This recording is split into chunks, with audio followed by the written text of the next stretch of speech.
আসসালামু আলাইকুম বন্ধুরা, কেমন আছেন? আশা করি ভালো আছেন। আমি আজকে সকাল সকাল আপনাদের মাঝে চলে আইছি গরুর মাংস নিয়ে। দেখছেন গরুর মাংস, গরুর আড্ডি, মুরগির লেগ পিস, দেখছেন মুরগির লেগ পিস। আর এগুলা তো আমার বাংলাদেশের মানুষ সব বাইরে বইনেরা চেনেন। এটা কি মাছ?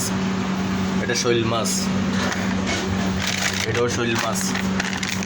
সবাই তো জানেন এগুলো কি মাছ, শৈল মাছ। আর এটা হলো আমাদের বাংলাদেশের ঐতিহ্য মাছ। জামাইয়ে কয় ফাঙ্গাইস, শাশুড়ি কয় কাল খাইস।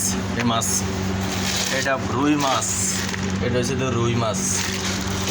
তো আজকে এগুলো আমি আস্তে আস্তে এখন কাটাছিড়া করবো, আরও লোবো ফ্রিজ থেকে। মানে এখানে ধরতেছে না, পানি দিয়ে আইস গলাইতে হয়, কথা বুঝছেন? তো এই কারণে কিছুক্ষণ বাদে আমি ফ্রিজ থেকে আরও নিব, নিয়ে এগুলা আপনাদের মাঝে আবার উঠাবো।